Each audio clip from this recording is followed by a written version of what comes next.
تبارك الذي نزل الفرقان على عبده ليكون للعالمين نذيرا.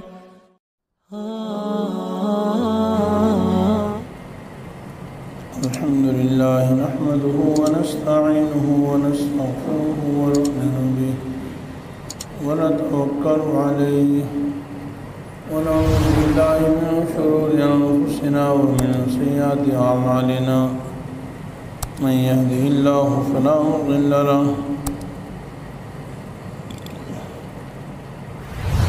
ومن يضلله فلا هادي له ونشهد أن لا إله إلا الله وحده لا شريك له ونشهد أن سيدنا محمدا عبده ورسوله أرسله إلى كافة للناس بشيرا ونذيرا وداعيا إلى الله بإذنه وسراجا منيرا. أما بعد فأعوذ بالله من الشيطان الرجيم. بسم الله الرحمن الرحيم. وإذا بشر أحدهم بالأنثى ظل وجهه مسودا وهو كظيم يتوارى من القوم من سوء ما بشر به أيمسكه على هون أم يدسه في التراب ألا ساء ما يحكمون. صدق الله العلي العظيم وصدق رسوله النبي الحبيب الكريم ونحن على ذلك لمن الشاهدين والشاكرين والحمد لله رب العالمين. درود شریف پڑھیے. اللهم صل على محمد وعلى آل محمد كما صليت على إبراهيم وعلى آل إبراهيم إنك حميد مجيد. اللهم بارك على محمد وعلى آل محمد كما باركت على إبراهيم وعلى آل إبراهيم إنك حميد مجيد. رب اشرح لي صدري ويسر لي أمري واحلل عقدة من لساني يفقهوا قولي رب زدني علما. سب تعریفیں اللہ جل جلالہ کے لیے ہیں. اللہ جل جلالہ ہمارے خالق اور مالک ہیں. اسی نے ساری کائنات کو بنایا اور وہی ساری کائنات کے نظام کو چلا رہے ہیں.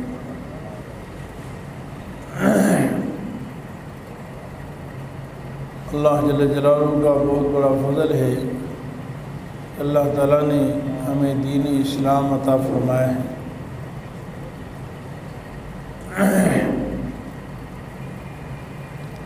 شریعت مطہرہ میں اللہ تعالیٰ کے بتائے ہوئے احکام میں 100% عدل ہے، انصاف ہے. اسلام سے پہلے بہت ساری جاہلیت اور گمراہی پائی جاتی تھی. اسلام نے آ کر انسان کو جینے کا سلیقہ عطا فرمایا. وہ جاہلیت کا دور تھا اور اس میں ظلم و ستم ہوتا تھا. مختلف قسم کی جاہلیت کی رسومات ہوتی تھی. ان رسومات میں سے ایک بہت بڑی رسم عورتوں سے، بچیوں سے نفرت کرنا تھا. اسلام نے آ کر اس رسم کو مٹایا اور عورت کو بہت بڑا مقام عطا فرمایا، بچیوں کو مقام عطا فرمایا. اسی لیے کئی احادیث میں رسول اللہ صلی اللہ علیہ وسلم نے بچیوں کی پرورش کے فضائل اور صرف دنیاوی فضائل نہیں بلکہ جنت میں جانے کا ذریعہ قرار دیا.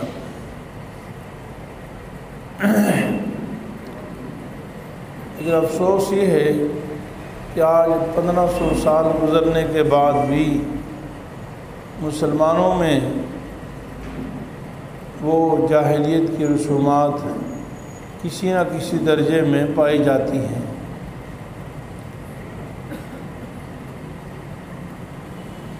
یعنی بعض میں زیادہ پائی جاتی ہیں، بعض میں کم پائی جاتی ہیں۔ دلی طور پر بچی کی پیدائش پہ خوش نہ ہونا، مبارکباد نہ دینا،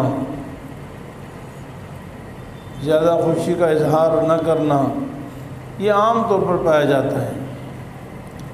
اگر بیٹا پیدا ہو جائے تو اس پہ بڑی بڑی خوشیاں منائی جاتی ہیں، مبارکیں دی جاتی ہیں، بشارت سنائی جاتی ہے کہ میرا بیٹا ہو گیا۔ لیکن جب بیٹی ہو تو خاموشی اختیار کر لی جاتی ہے۔ یہ بھی جاہلیت کی رسومات کا اثر ہے۔ اسلام نے اس کی سرکوبی کی ہے۔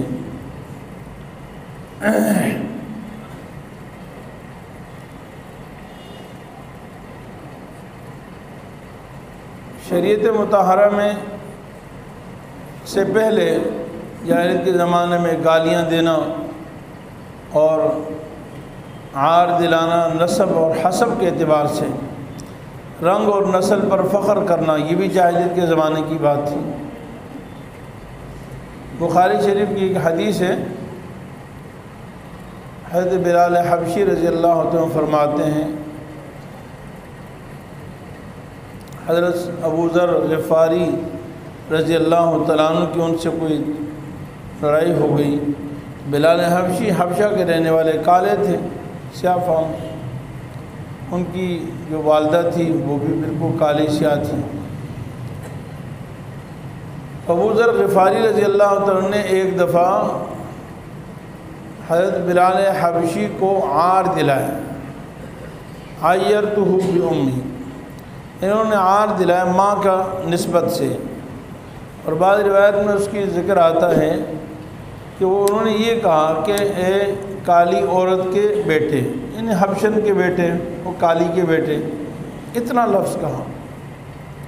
اور کہنے والا کون ہے؟ حضرت ابو ذر غفاری رضی اللہ عنہ، جو بڑے زاہد اللہ والے صحابہ میں سے، بہت بڑے صحابہ تو ساری اللہ والے، ان صحابہ میں بھی درجات ہیں۔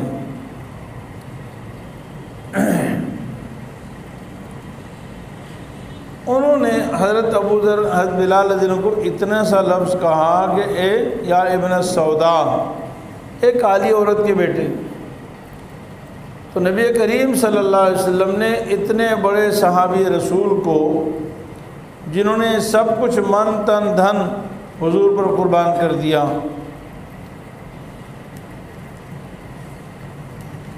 حضور صلی اللہ علیہ وسلم نے ان سے فرمایا اِنَّكَ اِمْرُؤٌ فِيكَ جَاہِلِیَّہ، اے ابو ذر تو ایسا آدمی ہے جس میں جاہلیت کی بات پائی جاتی ہے۔ یعنی جاہلیت یعنی شرک کی، کفریہ زمانے کی، جہالت کے زمانے کی باتیں تجھ میں آج بھی پائی جا رہی ہیں۔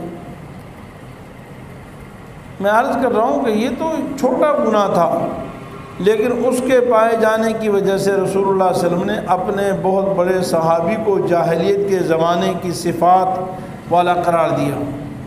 اِنَّكَ اِمْرُؤٌ فِيكَ جَاہِلِیَّہ۔ اور بچیوں کو زندہ درگور کرنا اور بچیوں سے نفرت کرنا، ان پہ عار محسوس کرنا، ان کو بوجھ محسوس کرنا، یہ تو بہت بڑا گناہ ہے۔ آپ تصور نہیں کر سکتے یہ کتنا بڑا گناہ ہے، لیکن آج 1400 سال گزرنے کے بعد، 1500 سال گزرنے کے بعد بھی ہمارے اندر وہ چیزیں پائی جاتی ہیں۔ اور جس کا کبھی کبھی کوئی واقعہ رونما بھی ہو جاتا ہے، جیسا کہ ابھی میاں والی کا واقعہ ہوا، اور ایک خبر یہ بھی پھیلی کہ یہاں ہمارے لیاقت آباد میں بھی 2 ماہ کی بچی مردہ پائی گئی، اور شواہد ابھی تک نہیں معلوم ہوئے۔ گھر والوں نے کہا کہ باہر سے کسی نے قتل کیا ہے، لیکن باہر سے قتل کے کوئی ذرائع معلوم نہیں ہوئے۔ بہرحال نبی کریم صلی اللہ علیہ وسلم کی خدمت میں ایک شخص حاضر ہوئے اور کہا یا رسول اللہ، میں اسلام قبول کرنا چاہتا ہوں، لیکن کیا آج سے پہلے جتنے میں نے گناہ کیے ہیں سارے معاف ہو جائیں گے؟ آپ صلی اللہ علیہ وسلم فرمایا بالکل سارے گناہ معاف ہو جائیں گے۔ فرمایا رسول اللہ میں نے بہت بڑا گناہ کیا ہے اور مجھے خوف ہے کہ شاید وہ گناہ معاف نہ ہو۔ آپ صلی اللہ علیہ وسلم نے فرمایا کہ نہیں، الاسلام یہدم ما کان قبلہ، بھئی اسلام کا کمال یہ ہے کہ اسلام سے پہلے جتنے گناہ ہیں وہ سب معاف ہو جائیں گے۔ وہ شخص کہنے لگا یا رسول اللہ مجھ سے بہت بڑا گناہ ہوا ہے، مجھے شک ہے کہ شاید میرے گناہ معاف نہ ہو۔ آپ صلی اللہ علیہ وسلم نے فرمایا کہ تو نے قتل کیا ہے؟ اس نے کہا نہیں۔ کہا زنا کیا ہے؟ نہیں۔ چوری کی ہے، ڈاکہ ڈالا ہے؟ کہا نہیں، اس سے بھی بڑا گناہ ہے۔ تو آپ صلی اللہ علیہ وسلم نے فرمایا پھر بتا دو۔ فرمایا مجھے بولتے ہوئے شرم آ رہی ہے، بتاتے ہوئے زبان لڑکھڑا رہی ہے۔ آپ سے فرمایا بھائی بتا دو تم۔ یعنی یہ بتایا جا رہا ہے امام الانبیاء سرور کونین صلی اللہ علیہ وسلم کو جو دین لے کر آئے ہیں اور جن کا ایک عام ضابطہ ہے کہ الاسلام یہدم ما کان قبلہ، کہ اسلام سے پہلے سارے گناہ معاف ہو جاتے ہیں۔ جب ان کو اس شخص نے اپنا واقعہ سنایا، واقعہ یوں سنایا کہ میں سفر پر تھا اور میری بیٹی پیدا ہو گئی اور وہ کچھ میری بیوی نے اس کو پال لیا، قتل نہیں کیا، یہاں تک کہ وہ اچھی بڑی ہو گئی۔ تو جب میں واپس آیا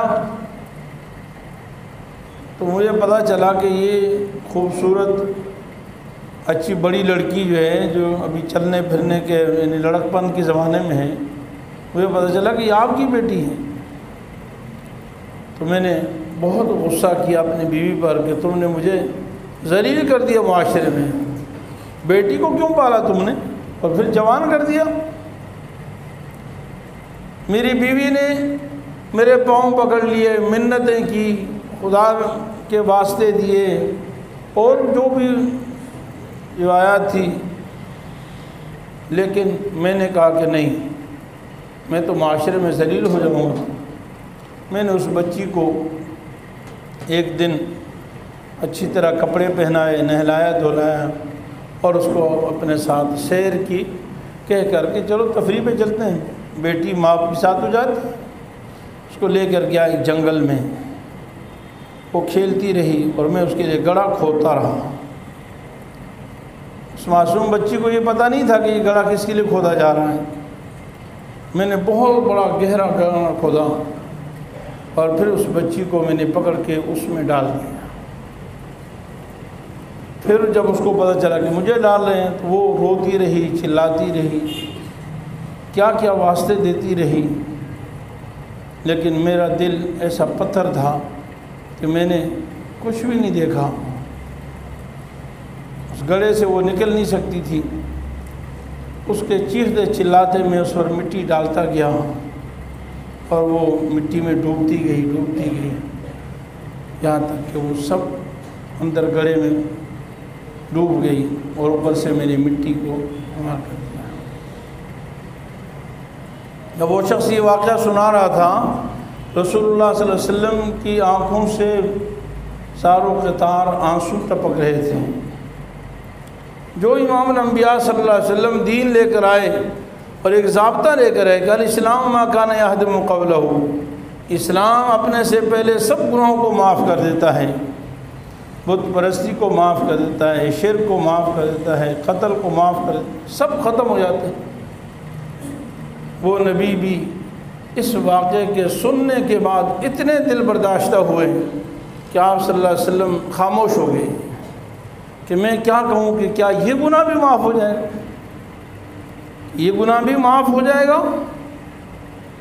یہاں تک کہ اللہ تعالیٰ کی طرف سے وحی نازل ہوئی کہ جی اسلام کی برکت سے یہ گناہ بھی معاف ہو جائے گا۔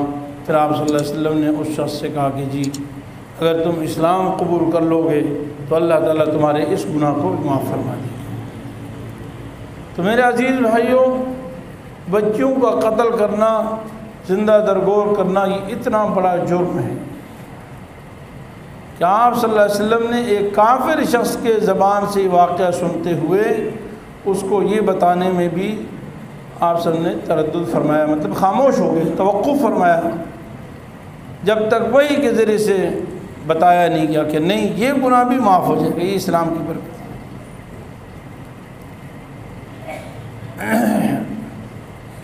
اللہ جل جلالہ نے کئی جگہ ارشاد فرمایا ہے کہ بھئی اولاد کو قتل نہ کرو، وَلَا تَقْتُلُوا أَوْلَادَكُمْ خَشْيَةَ إِمْلَاقٍ نَحْنُ نَرْزُقُكُمْ وَإِيَّاهُمْ، اپنی اولاد کو فقر و فاقہ اور تنگ دستی کی وجہ سے قتل نہ کرو، ہم تمہیں بھی رزق دیتے ہیں اور ان کو بھی رزق ہم دیں گے۔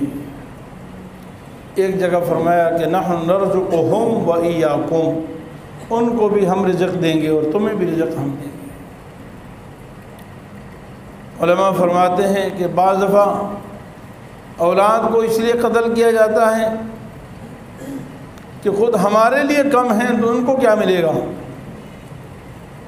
اس لیے اللہ تعالیٰ نے پہلے فرمایا کہ تمہیں بھی ہم رزق دیں گے اور ان کو بھی ہم دیں گے۔ اور کبھی اس لیے قتل کیا جاتا ہے کہ ہمارے لیے تو بہت ہے لیکن ان کو کہاں سے دیں گے، میرے لیے میری دکان بہت ہے، میرا کاروبار بہت ہے، میری ملازمت بہت ہے، لیکن کسی اور افراد کی فرد کی گنجائش نہیں ہے، وہ کہاں سے کھائے گا، جوان ہو جائے گا تو میرے لیے بوجھ بنے گا۔ تو اللہ تعالیٰ نے فرمایا کہ ہم ان کو بھی رزق دیں گے اور تمہیں بھی رزق ہم دیں گے۔ وَإِذَا الْمَوْءُودَةُ سُئِلَتْ، قرآن کریم میں اللہ تعالیٰ فرماتے ہیں قیامت کی نشانیاں، جہاں پر قرآن قیامت کے جو واقعات اللہ تعالیٰ نے بیان فرمائے ہیں،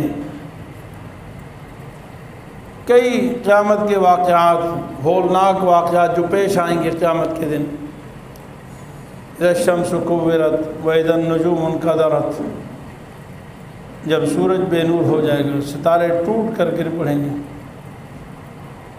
اور واذا البحار سجرت، اور سارے سمندر بھڑک جائیں گے، آگ نکل جائے گی، سمندر میں پانی کی بجائے آگ ہو۔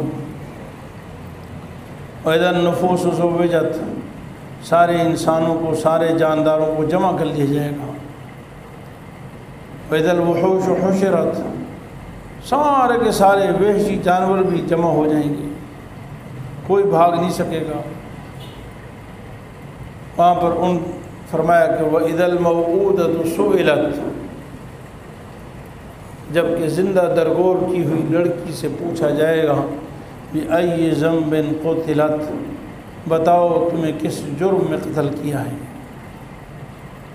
بتاؤ تمہارا جرم کیا تھا، قصور کیا تھا۔ کوئی باپ نہیں پال سکتا مثال کے طور پر، تو نہ پالے،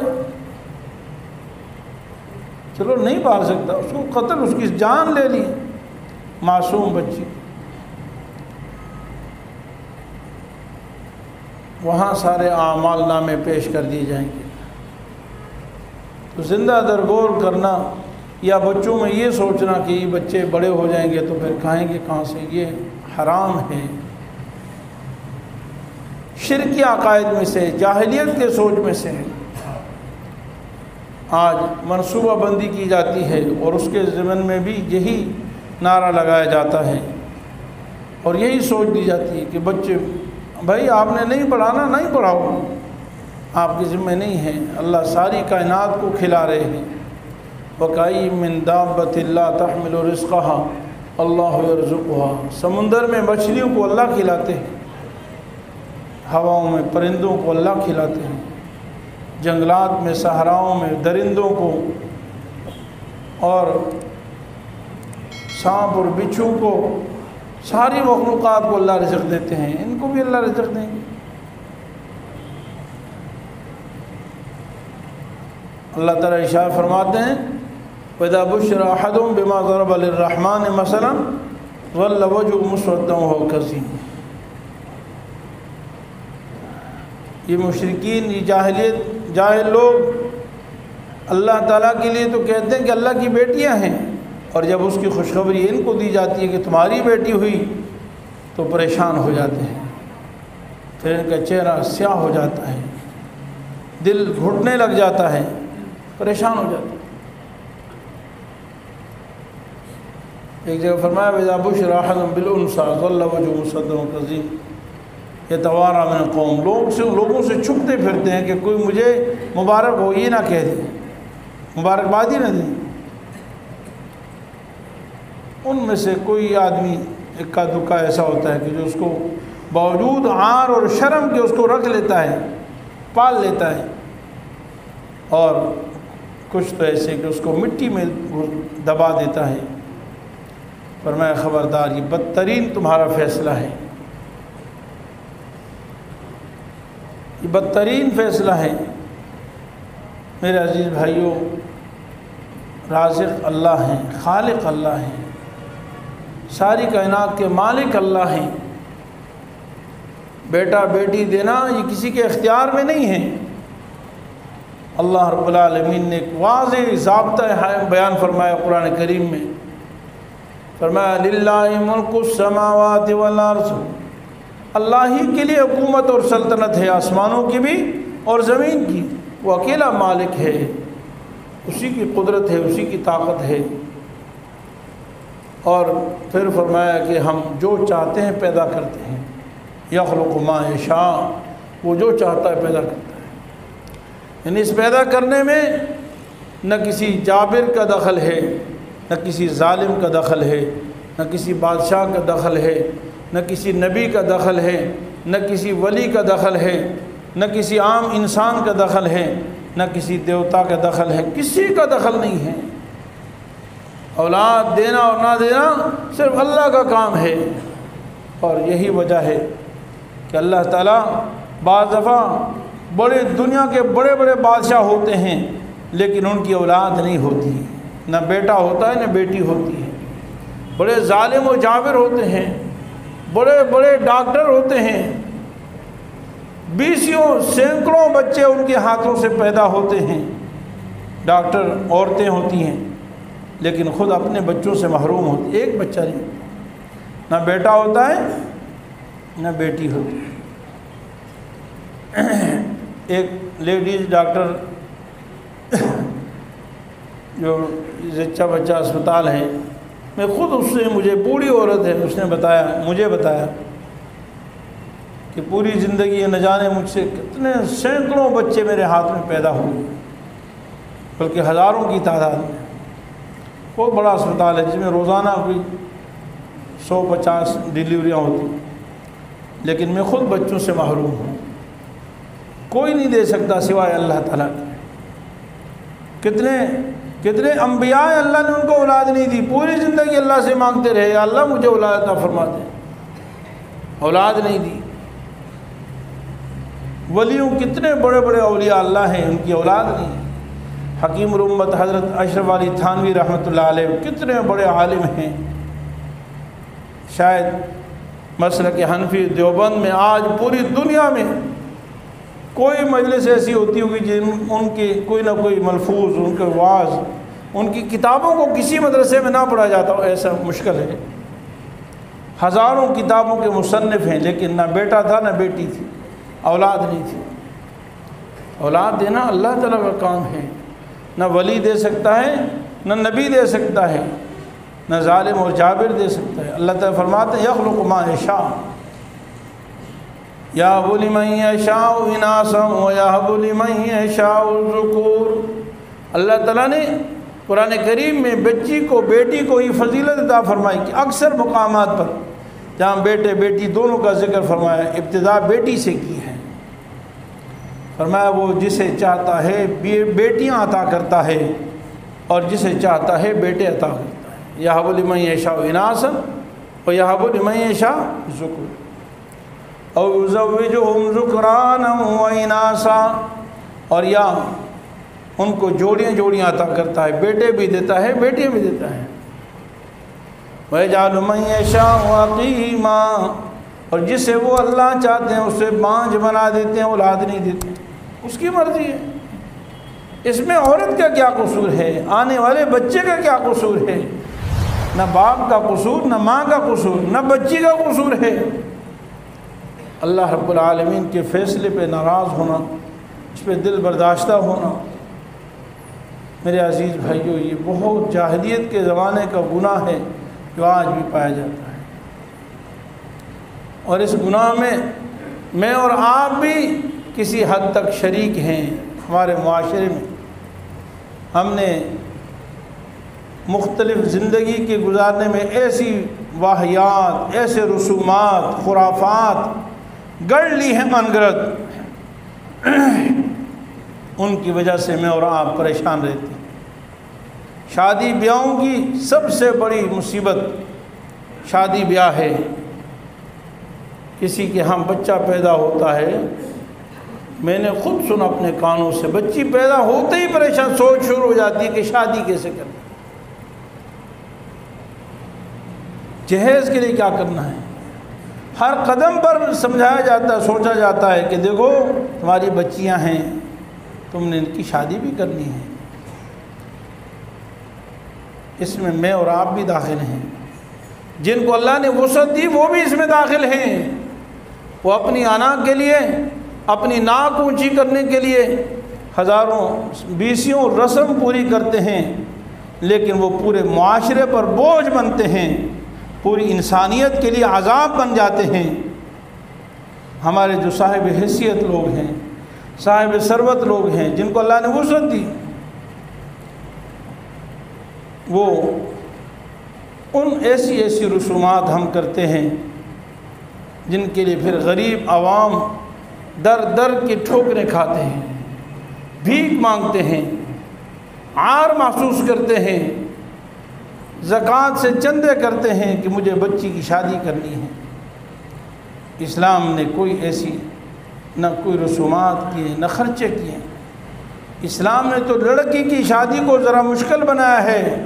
لڑکے کو کہا کہ بیوی کا خرچہ ہے تو شادی کر، اس کا نان نفقہ بھی تجھے دینا ہے، اس کا مہر بھی تو نے دینا ہے، دعوت کرنی ہے تو ولیمے کی دعوت بھی تیرے ذمے ہے، اور لڑکی پر 1 روپے کا خرچہ نہیں رکھا۔